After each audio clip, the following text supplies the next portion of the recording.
Welcome, dear brothers and sisters, to this amazing session of holistic relations of life partners.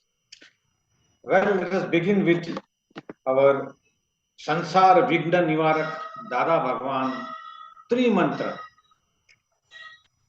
Om Namo Arihantanam, Namo Siddhanam, Namo Ayariyanam, Namo Uvasyayanam, Namo Loe Sauva Eso pancha namukaro sauva pavappanasanam mangalanam cha sauvesim padamam havai mangalam.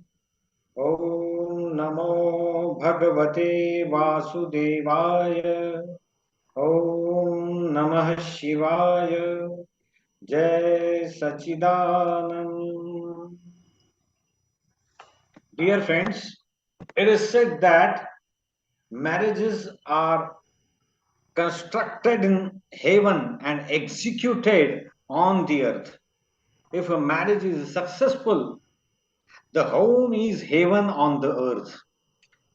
Otherwise, we all know there have been lots of examples where home has been burning like hell and there is no interest, no happiness, only trouble, depression. So it's a matter of research. Here we have today's very important session for life and living, holistic relations of life partners. We know the speaker, very influential, Ms. Avani Desai. She is PharmaD, MS, BCPS, and offering her noble services in Houston, USA. Ma'am, we cordially welcome you, and today's session is live on YouTube also. Thank you very much, ma'am. Over to you. Thank you so much for that warm introduction. Jai Satchidanand to everyone. I have the great honor to present today's topic on holistic relations of life partners. So without further ado, let me go ahead and get started. So if you attended my last session, it was about 2 weeks ago, and it was about parenting. And my very introduction slide, it listed my husband as another child. And while that was in humor, today I want to open by saying that, many times in our relationships, we fail to see our own regressions into a childlike state. And, they say over time, even the humans, they start thinking more and more childlike as they age. A lot of times these regressions force us to form opinions about our spouses, and we think that we are correct.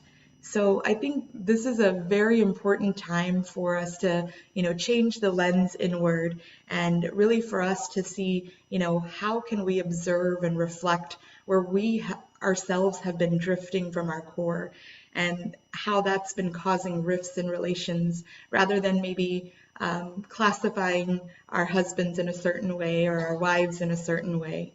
And so one thing I want to share with you all is that this talk for myself is actually a self-healing experience. It's a way for this mind, this body, this speech in her dealings with her spouse to really reflect, to observe, and really focus on correction. And I speak in that third person in hopes that reminding my own consciousness of this really very temporary state of being, this temporary mind, this temporary body, and this temporary speech.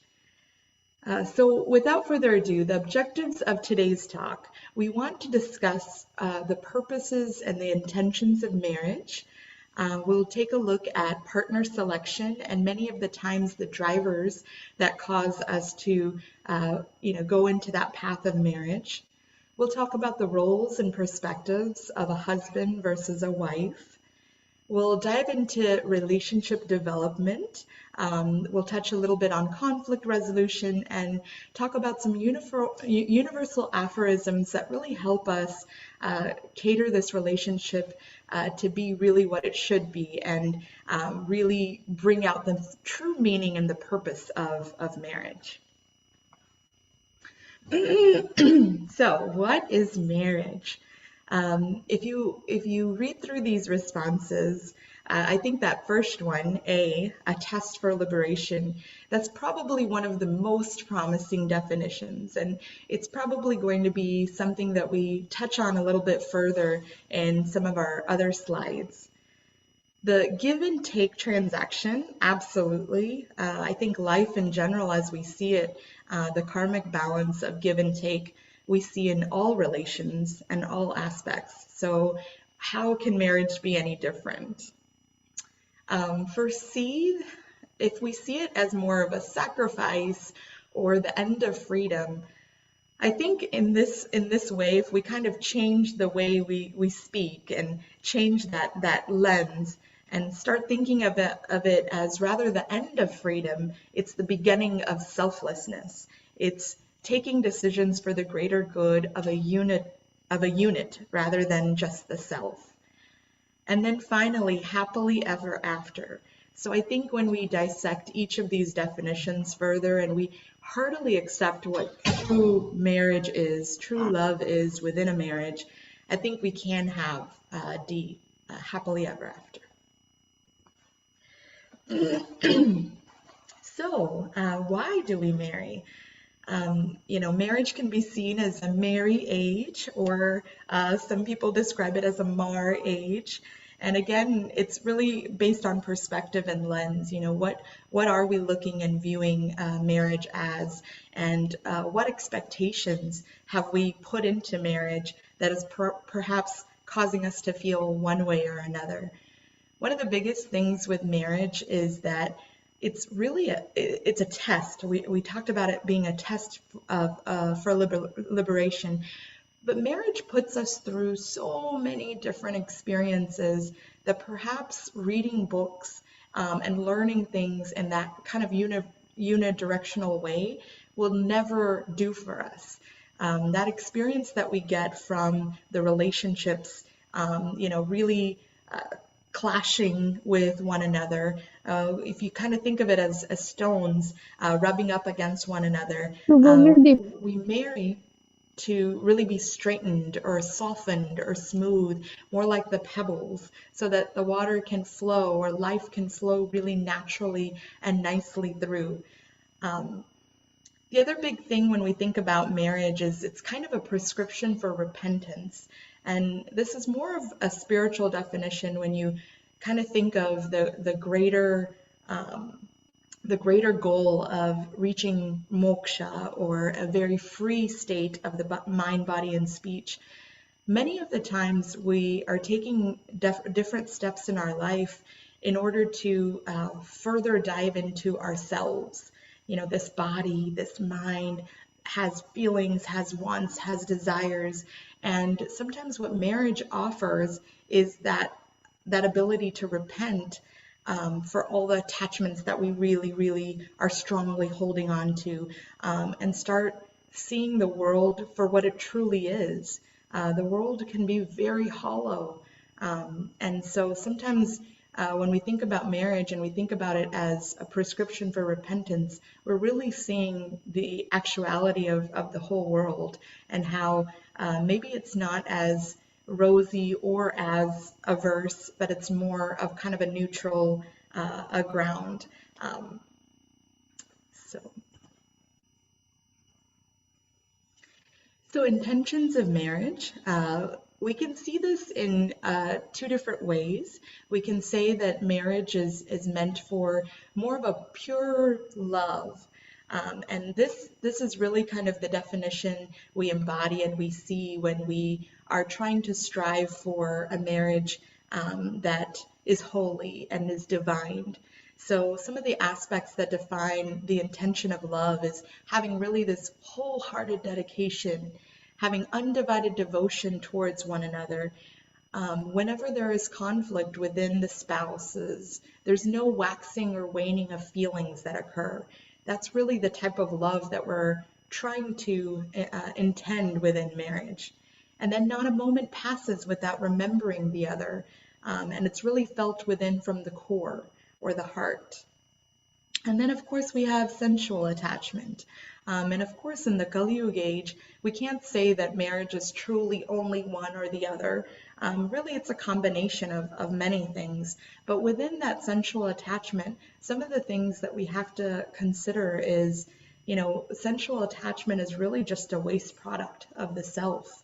When we dive further into the bodily sensations, the mind and the thinking and the speech, when we're so embodied in that, that's truly just a discharge. So if we think about it in that way, if we think about this mind, body, and speech as a waste, then if we are kind of going towards that attachment, we are strengthening what is seen as waste.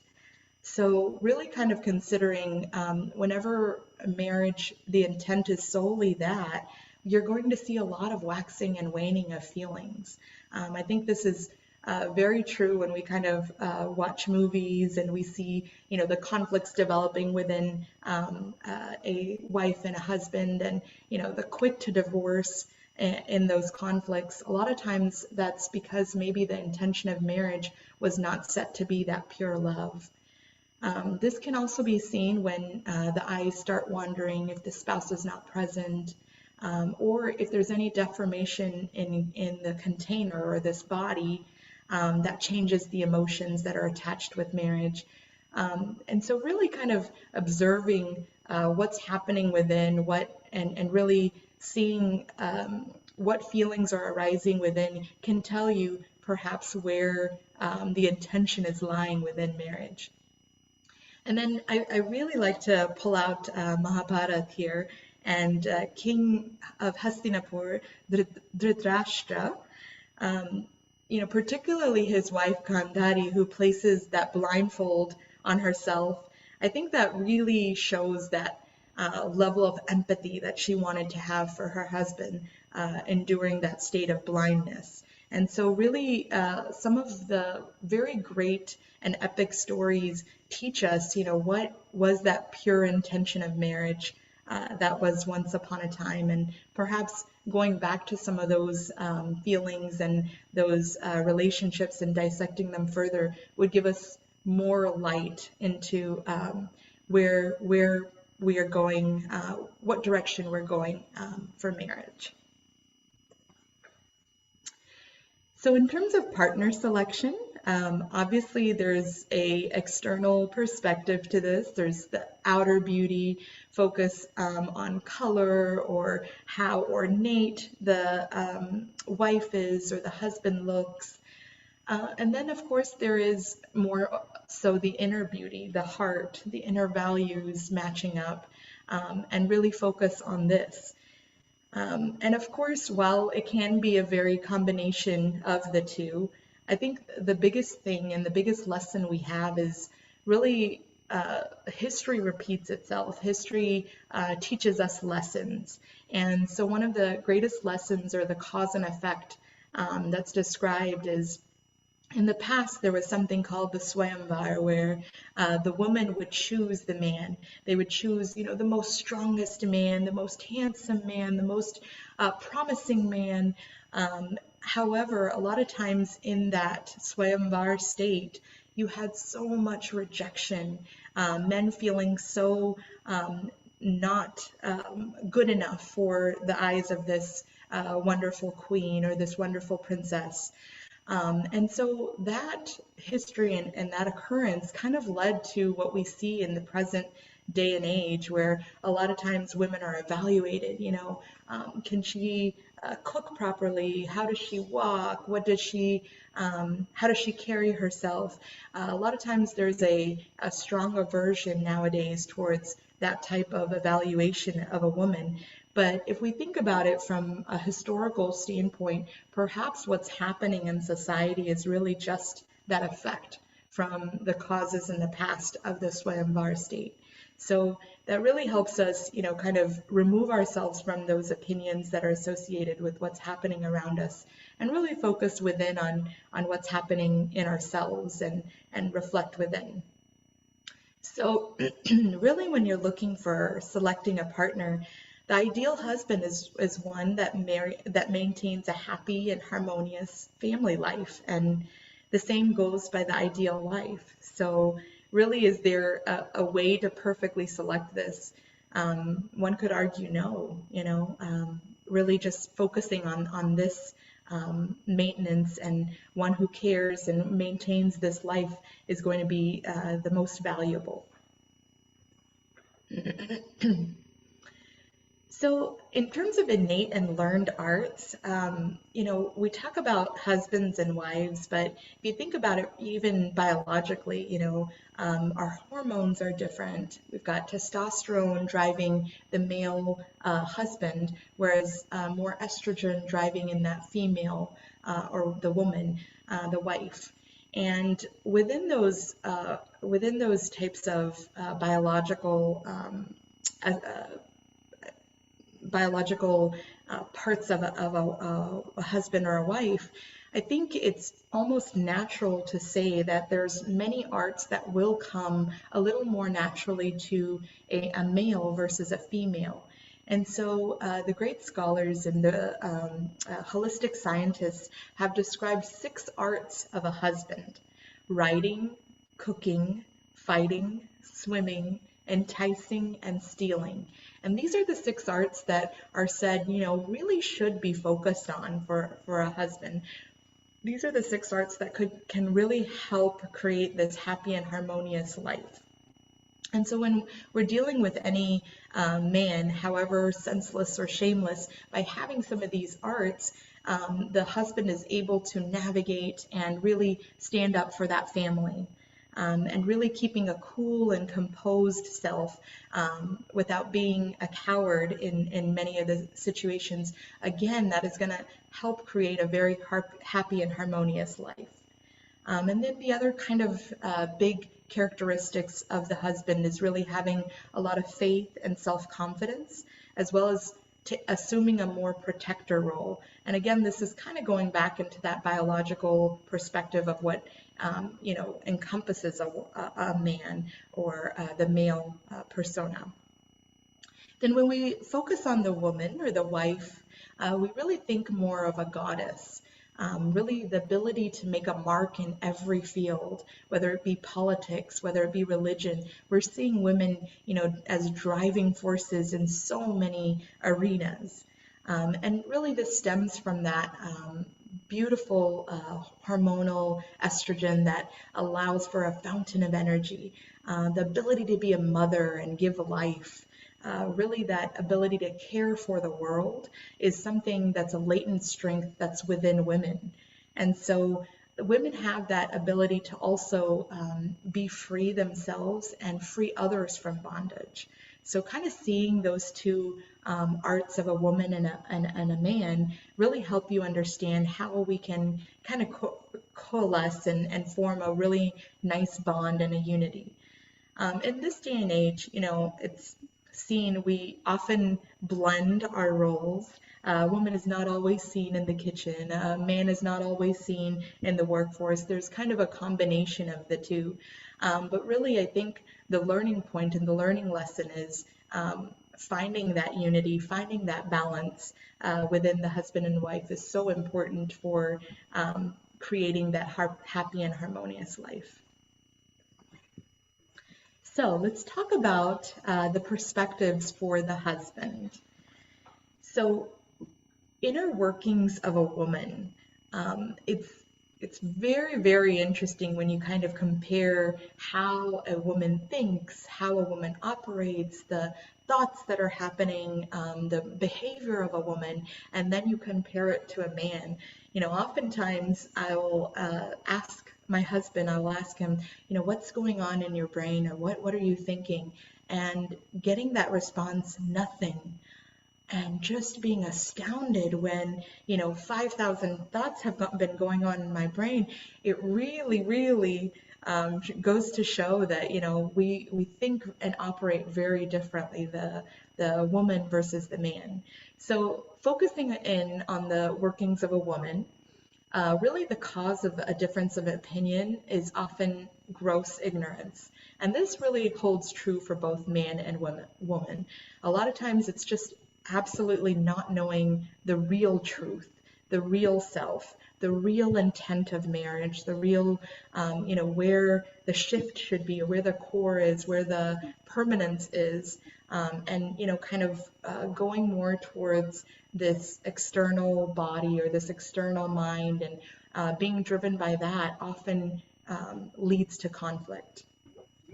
So really understanding that everything happens according to a very divine natural law of scientific circumstantial evidence, that really helps us in understanding, accepting kind of what's happening and what relationship conflicts, when those arise, how to deal with them and how to view them.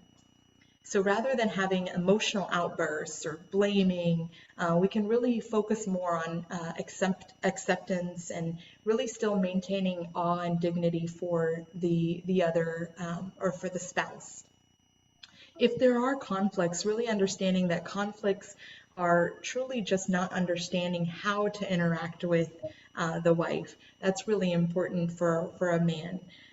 Offending a woman, that has been seen, and it really causes a very a long-term impact on a woman, because a woman, the way the mind works of a woman is they seem to never forget those things. And so they say a woman's memory remains forever. So oftentimes in conflict, you'll hear a woman repeat something that's happened in the past, because it stays with that woman for a while, and a lot of times it builds upon many different conflicts. So to kind of understand that and know that about a woman helps you to understand, okay, when conflicts arise, there may be this constant memory. So how do I, ensure that when I am in conflict, that I can try to be more cognizant of what's being said, what's being felt by the spouse. For a man, really the worth in a woman's feeling is that the way you regard and revere your wife, that's really going to be the way that the wife responds and feels towards the man. So really having that appreciation for what the wife does, what the wife offers, is really important for that relationship, and really ensuring that the wife is respected, appreciated, being deserving of their love by your treatment towards them. So really having that love towards your wife, that reverence towards your wife, it's really nicely reciprocated in return. So your own attitude is that measure of whether or not they will appreciate or depreciate you.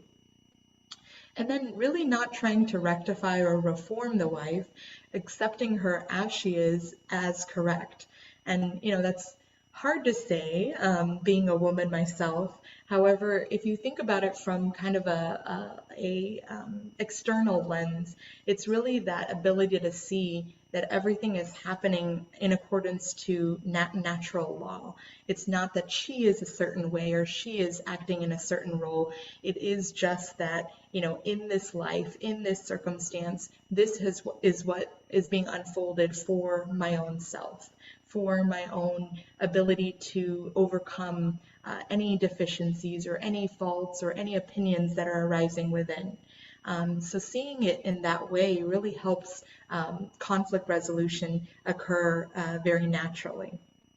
And then she comes in her own form for you to correct yourself, as we mentioned.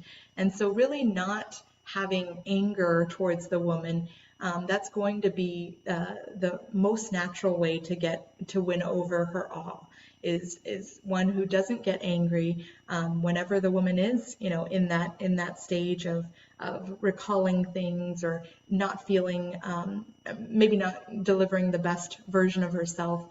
Being able to remain calm in that state, being able to still appreciate her and revere her, is very important. So for this guide to relationship development, I'm just going to walk you through. So when you have a certain attitude towards a woman, what is that outcome that happens within the relationship? So if you follow along on the left-hand side, when you habitually find faults in a woman, what does that lead to? That really leads to a sense of resentment by the wife. And so really kind of focusing on, you know, how maybe that's not necessarily a fault of the woman, but how perhaps this is happening or this interaction is occurring for our own, you know, for our own healing, for our own ability to overcome whatever opinions are arising within. That's very important. Then always maintaining that awe and dignity is really going to yield a very modest and a reciprocation of that reverence back towards the man. So it's really important to really appreciate the wife. And then any depreciating or degrading tendencies, you often see more of like an animal or beast form. And this is more so seen when, you know, you've got fights that are yielding very, very strong emotions. So very, very important to not depreciate or degrade a woman. Now, on the other hand, overly pampering women, a lot of times that's going to yield to spoiled and demanding tendencies. So really considering, you know, how your relationship is important in that regards as well. Love and respect with strictness. This usually yields a lot of mutual understanding and balance. And really that can just mean that, you know, we are both the spouse, husband and wife are both there for balance, you know. So there's going to be times where perhaps the wife needs to reel herself in. There's going to be times where the husband needs to reconsider his perspectives. And, you know, that's why we come together. And so really kind of being that, maintaining that love and respect with some degree of strictness is kind of going to yield the best relationship. Interference into the other's department. Now, this can be seen in very different ways. Sometimes that is, you know, kitchen is my territory as a woman. You know, the finances is his territory. Perhaps that's the way this relationship is. Well, then not diving and delving and interfering too much within each other's department is very important for that relationship. Otherwise, what happens is kind of the same thing back. It's like if you interfere in her department, she interferes back with you. And of course, you know, that can be very different in every relationship. You know, many times the male is the kitchen head and the female is the driver of decisions. Lack of love or awe, this often yields to very depressive episodes, a craving for attention from external sources. Being overly dominant or overly controlling, a lot of clash arises with this. And then you see a very much a sense of lack of respect and a craving for freedom from that relationship from a woman. And so then friendship with a woman, that's always going to yield more loyalty, fulfillment, and a balanced life. And then, of course, physical or mental abuse of any kind really yields more revenge from the wife and sometimes even the kids if they're observing this type of behavior. So now let's shift gears a little bit and let's go for the perspective of a wife. So the inner workings of a man, if you compare that slide where we talked about the inner workings of a woman to the inner workings of a man, wow, just 3 bullets on this one versus, you know, there's so many bullets of a woman. And I think this goes for bullet number 3, that men are more simple, broad-minded, large-hearted, and artless. They don't have a hidden agenda oftentimes when they're coming into things. And that's a little bit hard for a woman to understand sometimes because we have, or as a woman, we tend to dissect things and think things through and have 5 million thoughts about every situation or about every happening. And oftentimes men, they haven't really thought much past, you know, one simple reflection. And that's hard for us to understand as women. However, you know, going back to just what we talked about with the inner workings of a woman, the cause of the difference of opinion is usually just ignorance of the true self, ignorance for why things are happening the way they are, and really understanding that everything is happening per this nature's law of scientific circumstantial evidences, rather than pointing fingers or saying that, you know, he has done this to me, that's going to be the best medicine. So again, we have the guide for relationship development. This one's going to be a little bit easier since we have a very more simple gender. So the attitude towards a man, if the woman treats the man in terms of a lot of interference within his affairs or his businesses, this is going to cause a lot of annoyance with the wife. So again, really considering, how are you in this relationship going to have balance, but not interfere too much or meddle too much into his affairs is very important for the man or for the woman. Constantly asking why he is late, that oftentimes yields a relationship full of lies because the man doesn't want to cause this emotional feeling within the woman every single time he's late. So really considering that is this a source of annoyance? Am I being too needy when I'm asking this question? A woman that dictates schedule and tells the husband always what to do or is dominant or over controlling, again, this is going to do the same thing that we see in the other way. Is it's going to lead to not listening, a craving for freedom, seeking fulfillment elsewhere, and a lot of clashes. So really the guide is back on friendship. As we spoke about the attitudes towards a woman, in the same way the woman should have that same friendship attitude towards the man in order to create that loyalty and fulfillment and a very balanced life. So one of the wonderful universal aphorisms that's taught is the sufferer is at fault. Thank you to Pujya Dada Bhagwan for offering such a wonderful trinket.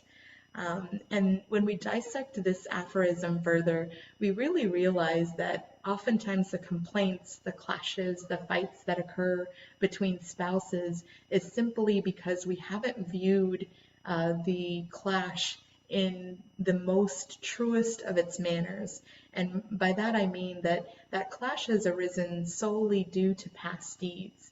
And there's an ignorance of what these past deeds are. We can't see our past karmas.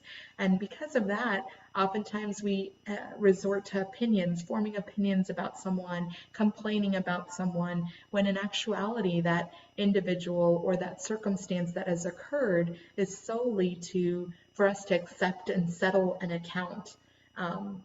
And so really, really viewing it in this way that every time I'm suffering, perhaps the lens should just be, refocused back to myself. Perhaps I should be focused on why did this occur?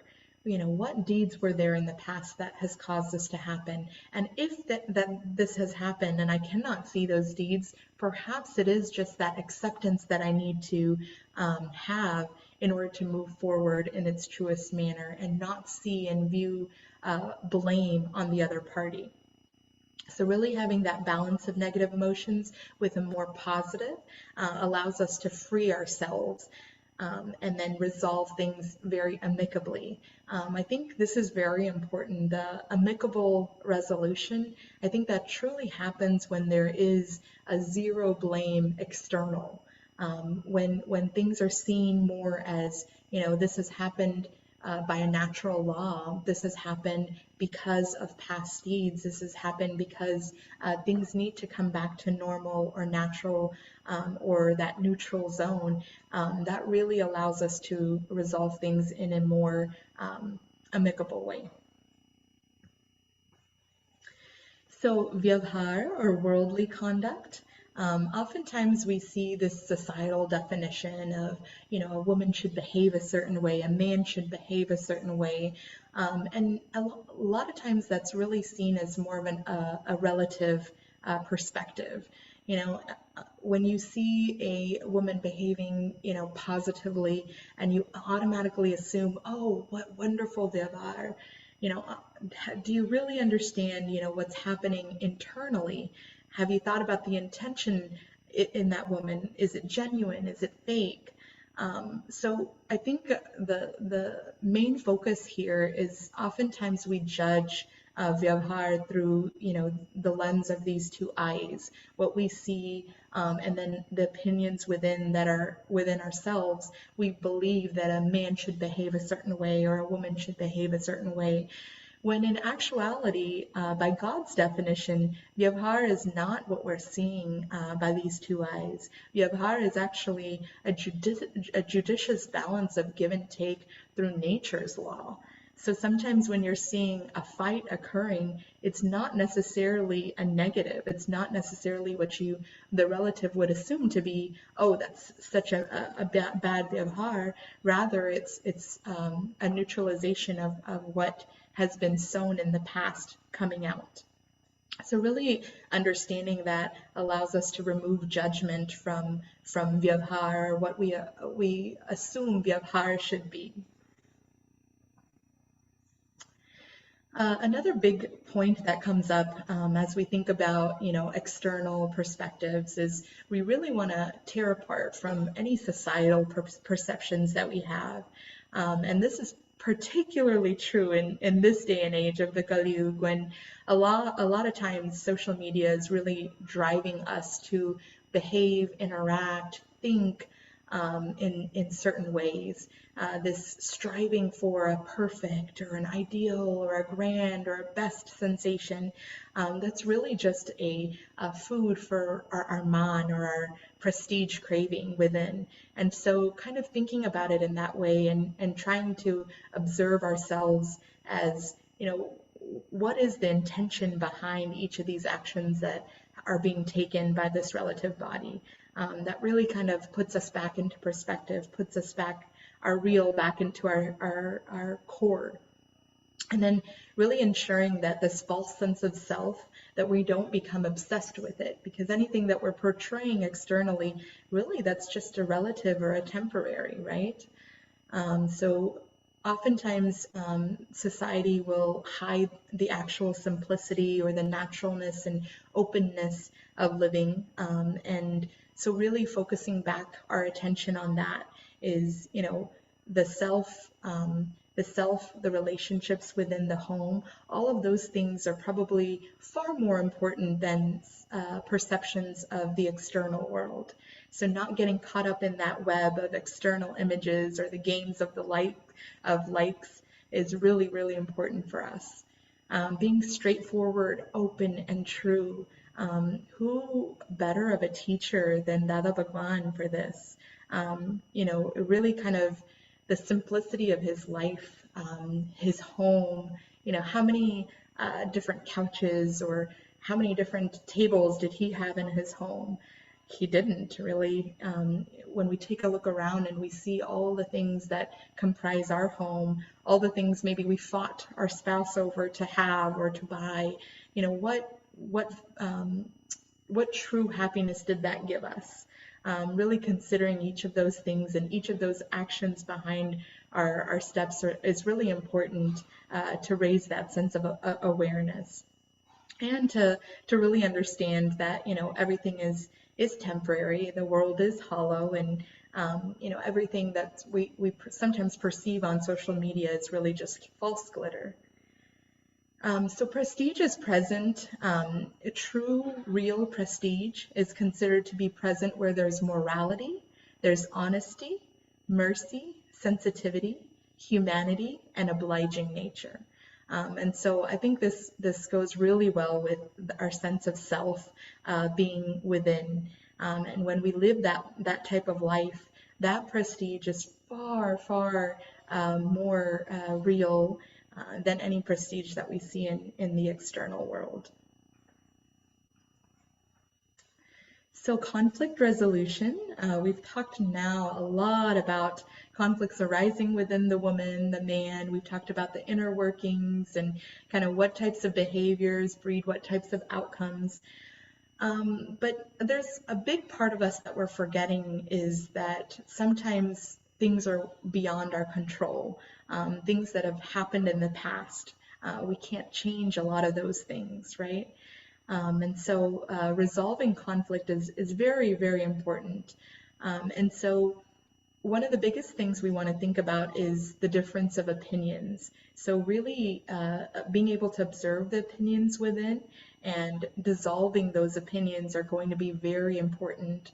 A lot of times the circumstances that are happening or occurring or coming to our attention are essentially is that medicine to dissolve the opinion and for us to realize that rather than strengthening any opinions is very important for our long-term goal of being free.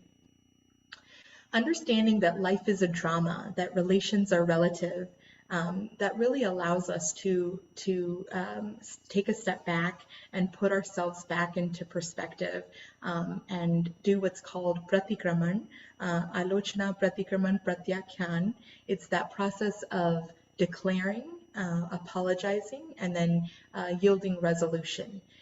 This really allows us to clear our conscience of any malice or hatred for the offender. It also allows us to come back to normality. So one of the beautiful aphorisms, normality is the essence of life. I think that really helps us understand this even further is by coming backwards and really asking for forgiveness. We're tending to view our file or our body and our mind sensation and seeing where are we off balance, where are we too much, or where are we extremes in any given area, and how can we come back to that normal state. This is very, very important, this aspect of pratikaman, because it can really rectify and those relationships within the home, and especially for the ones that are so close to us. The great scientist Dada Bhagwan has said, one day devoted to pratikraman can fade 6 months of ill feelings. I think that's so powerful, and really understanding that sometimes, pratikraman can be seen from a going up to someone and apologizing. So that's a very external sense of apology. However, there is a lot to be said about inner pratikraman as well. And what that means is, you don't always have to, or it's not always you have the ability to apologize in person, but there is so much apologies that can be occurring within our hearts. And so there's this beautiful line here. And can I have a volunteer to recite the quotations at the bottom for our Pratikaman prayer? Sure, Avni. Jai Sachidanand. Jai Sachidanand, thank you, Shailamasi.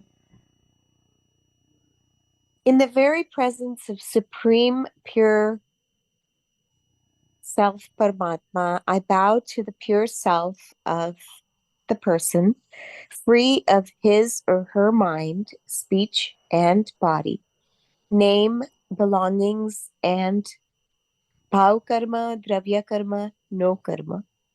I confess my mistake of whatever the mistake is and sincerely apologize for it. I resolve not to repeat it again. Oh, pure self, give me such an inner strength to act in accordance with this firm resolution. Thank you. Thank you so much. Even just reading these words and it being read out to us, there's so much power in having this type of affirmation, having this type of conviction, and really focusing on that mistake and what has occurred. So really, if we can focus our attention on pratikraman when something has gone wrong or there was something beyond one's control, as our past deeds have been, is very powerful to rectify any relationship that has been gone sour.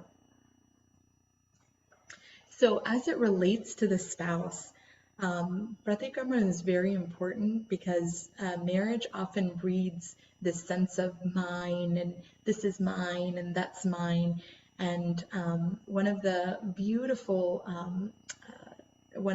medicines that offered by Dada Bhagwan is humming not mine, never mine in the heart. And by humming this constantly within, it unwinds these senses of false mine.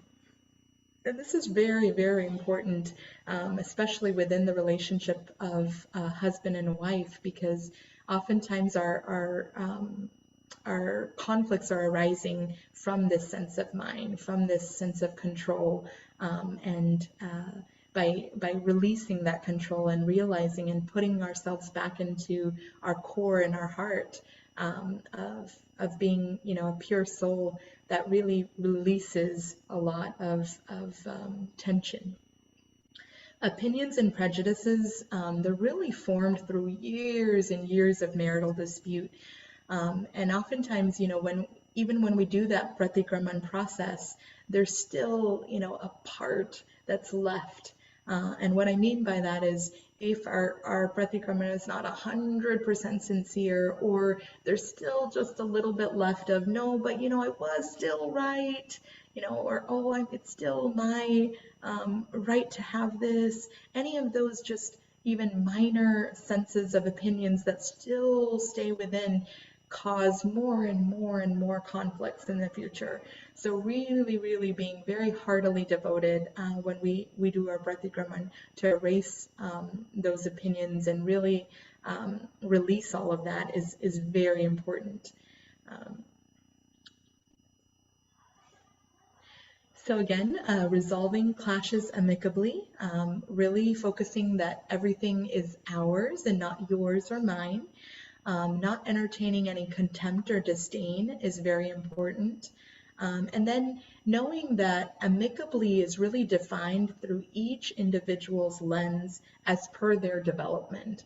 And that's really important, because sometimes we will feel that something has been resolved one way, or it's not been resolved one way, but it's really that inner self that's on the journey on their own. And so making sure that you are focused on how well you can resolve this yourself within is very important. Erasing within is very important, because that's not something that can be shared necessarily with the world or seen by the world. It's really that inner journey within that is on one's own self. The decision to resolve no matter when the time is right. This is really important. The whole aspect of timing. Sometimes, we're very impulsive in the way we act, and we expect a very impulsive apology, or something to happen right away, just like, the conflict happened right away, the apology or the forgiveness should be right away. But sometimes, with over time, this marital dispute has caused more and more resentment. And when that happens, it takes a long time for settlement to occur. And so really understanding that some things are very, very hard to overcome, but not allowing that to be a barrier, and really constantly focusing on that alochana pratikraman pratyakyan is going to be very important. Don't think of it as, oh, I did pratikraman and I failed. No, it's just that constant pratikraman within is the true medicine for the years and years of conflict that have over time occurred. There's a word, runanuband. So a lot of times that's seen as interconnectivity of this indebtedness. There could be lifetimes of this settlement that need to occur. So this constant sense of pratikraman is very, very powerful.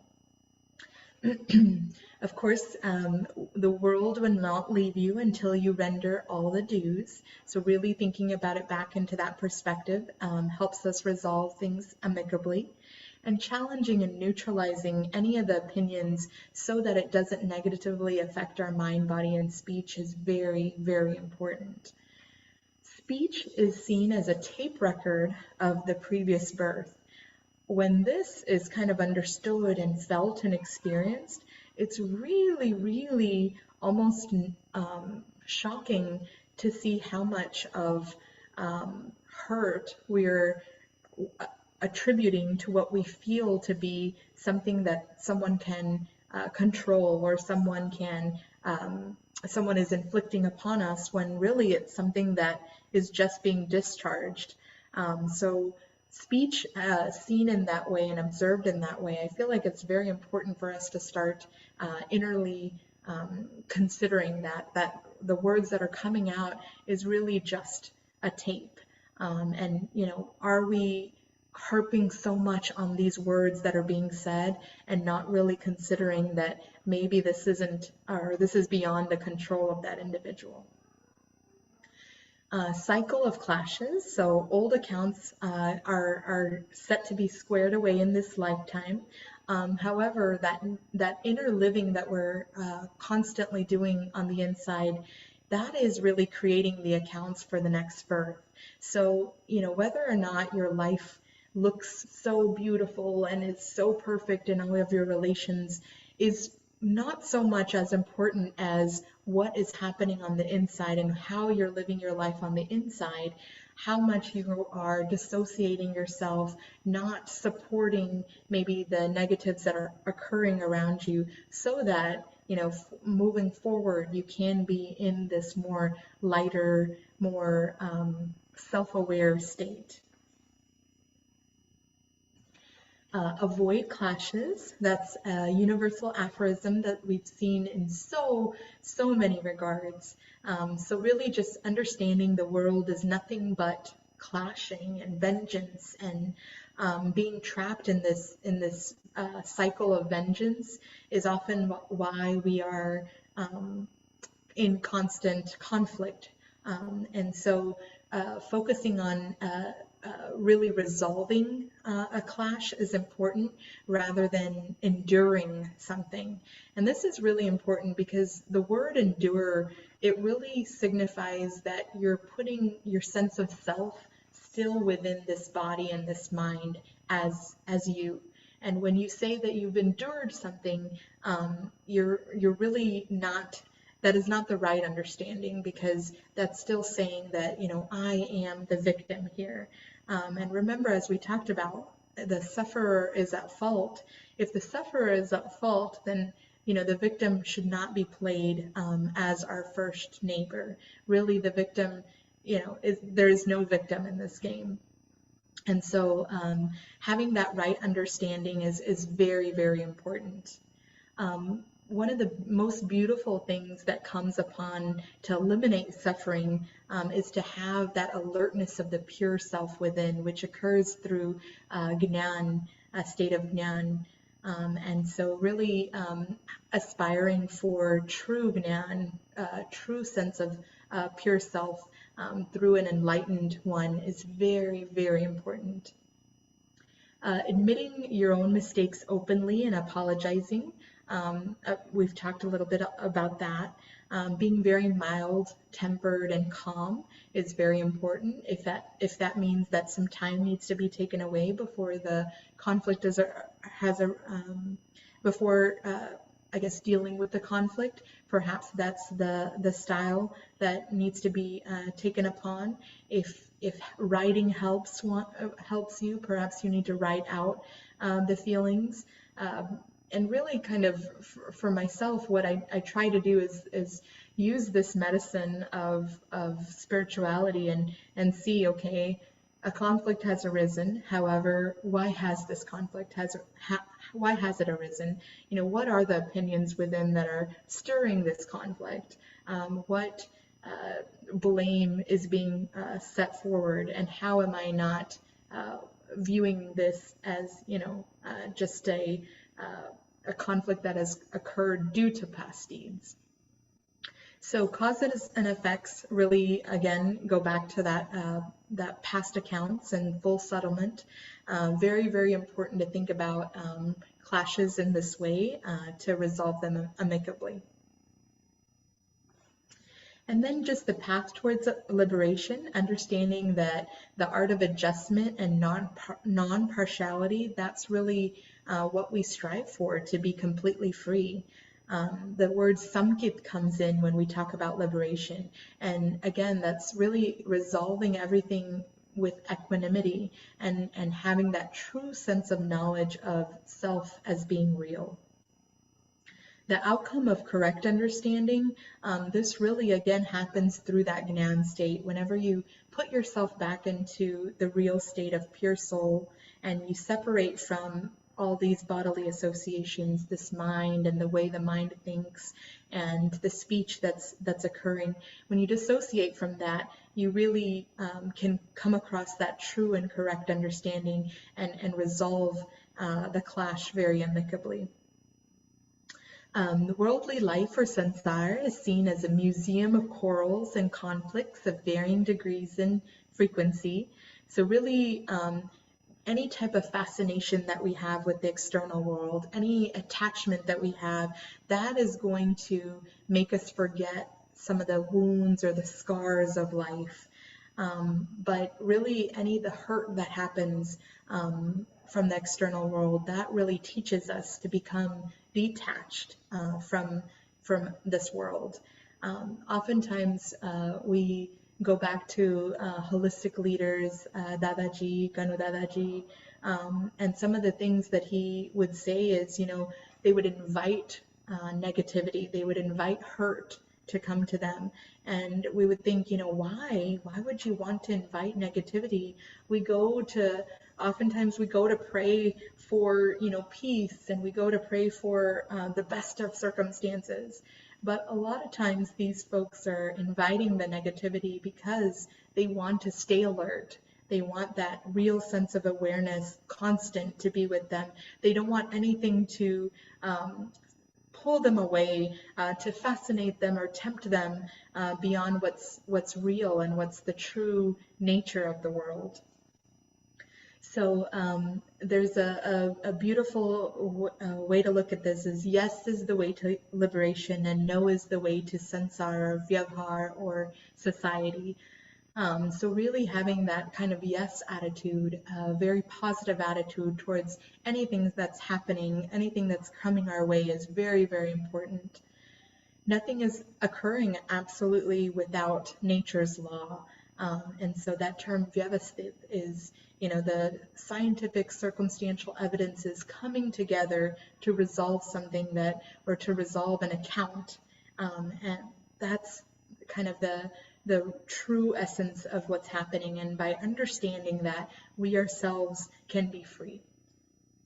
Again, observing life as a drama or life as a puppet show, and keeping our sense of self within as our pure self is very important to settle matters.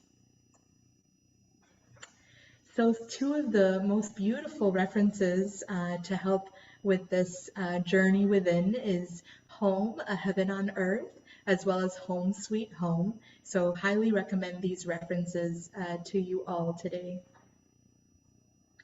And with that, I want to conclude the talk. I'm going to turn it back over to Mr. Chandrakant Sahibji. Jai Sachidanand.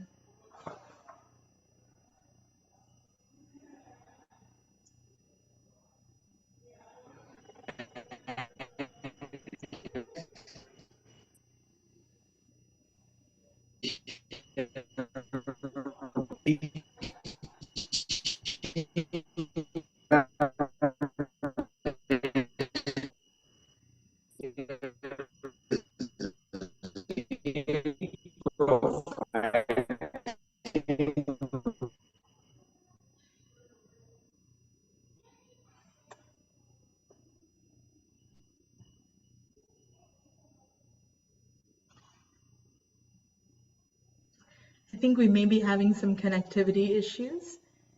Chandrakantji, you are having some problem, no? We are not listening. We do not hear her voice.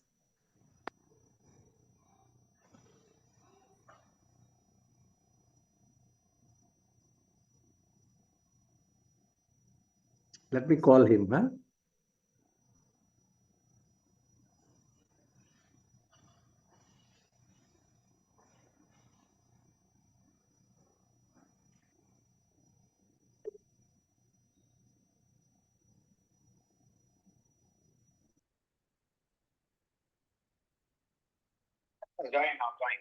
हाँ, थोड़ा बिल्कुल आवाज नहीं आ रही थी। हाँ,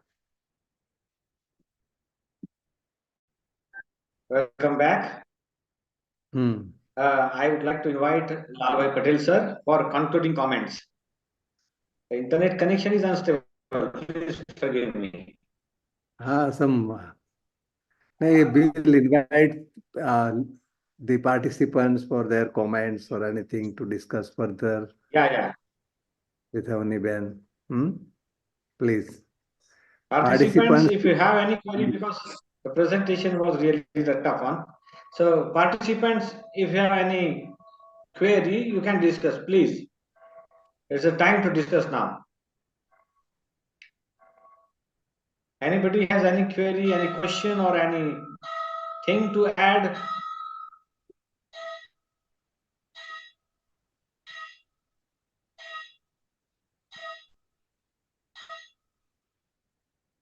Hmm?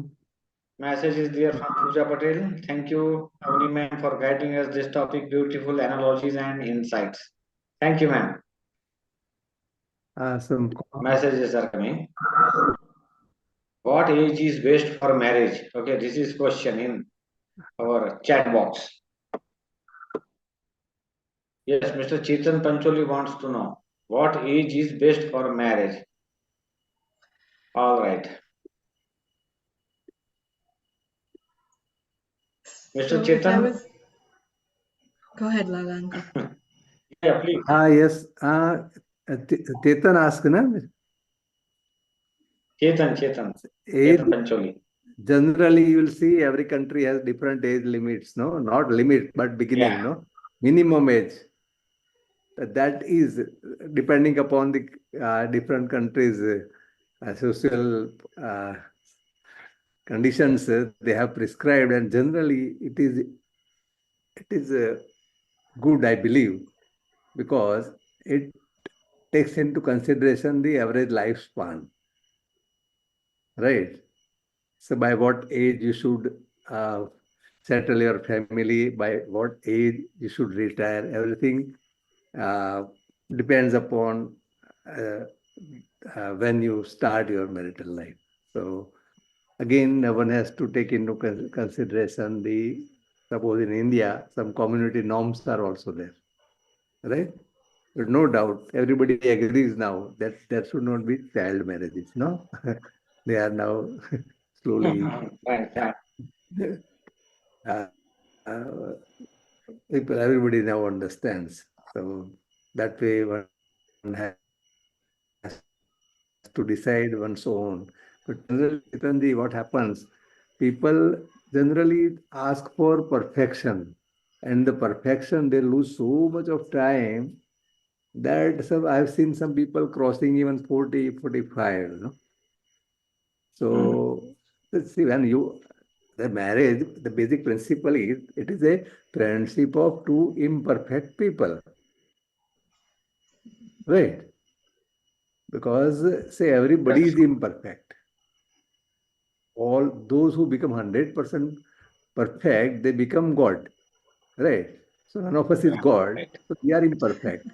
And we need somebody to complement our weaknesses. And generally, uh, see, one of our HSRC author, Mr. Jantibai Shah, he has marked, and I also now agree. I've observed so many couples, and we find that nature helps them to come together, and they have complementary abilities. So rather than looking to the differences, if you see the complementary abilities, and that is the purpose of nature to make a bring a somewhat perfection in our family life. So many instances you will find. So it is not the diversity, and it is not a cause of complaint actually, or cause of dissatisfaction. Actually, nature helps us by way of providing a life partner who is stronger in the points where we are weaker. Generally, you will find, I can say most of the times this is happening. So it is a boon, and people try to say find the similarity. That is the greatest problem. Okay, no two individuals are similar, and especially in marriage, if they are similar, there is no taste in the life, right? and both will have equal weaknesses, and then their family life, social life, even financial life will be in trouble. Say, suppose I am a say I'm a miser, I will find nature will give me a wife who is not spendthrift. Okay, she'll use. So like that, I am healthy, then my wife is slightly she will have poor health, so that I help. This happens generally, you'll find. And by just disregarding this boon of nature to help us by providing somebody with the attributes where we are weak, it is a great thing. And we should thank God actually. And this is the basic cause. And even sociologists find that because of the lack of the simplest understanding, people try to each other, they try to correct each other for nearly 12 to 14 years. Okay, 12 to 14 years, they try to correct each other and they waste a lot of time, energy, and there are so many disputes, and even in present circumstances, even divorces. Right? And they learn. There is one funny proverb in Gujarati that the third marriage is very, very successful. Okay, it is actually jocularly said because the person, it is not the third marriage. The fellow understands to adjust. That is the case. So even first marriage can be the best if you learn to adjust. You need not have this kind of two, three failures to learn the same thing. So it takes nearly say 12 to 14 years to know and to be convinced about the individuality of a person. Right? So people are different. They are unique. So uniqueness of uh, person, if we understand the principle, the marriage can be very, very successful. Right, friends? So, Chandra Gandhi, so I am completing my Thank you. 47 years of marital life. So, say Oh this, my I have goodness. also That's failed my really, times. really wonderful. But only Really the wonderful. you have to resolve one thing one has to resolve once married. This will be lifetime marriage. Okay.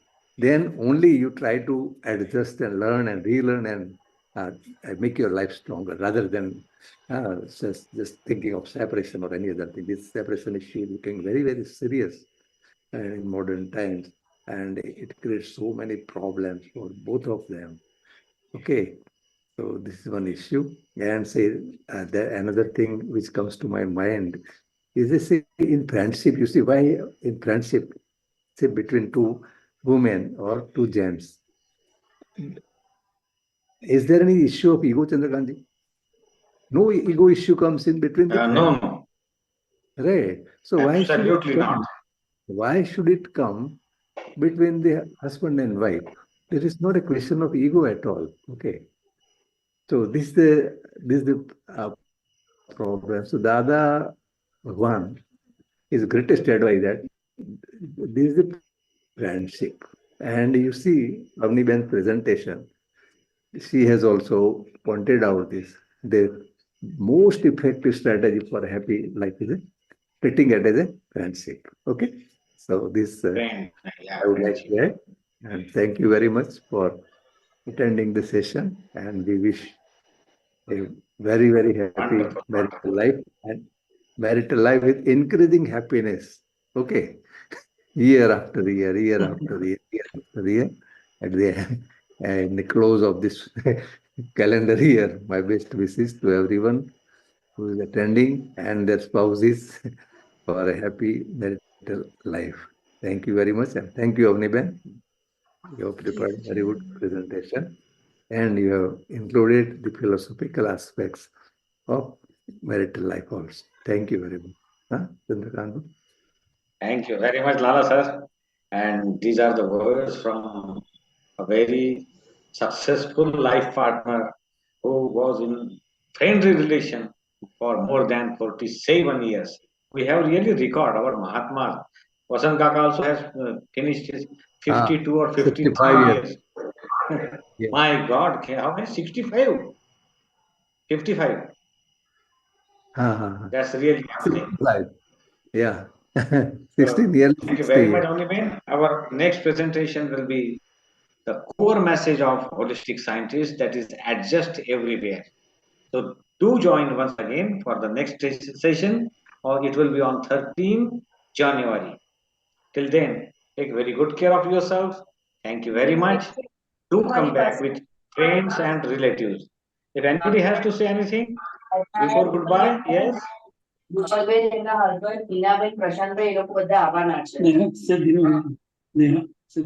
All right, I think this is personal discussion.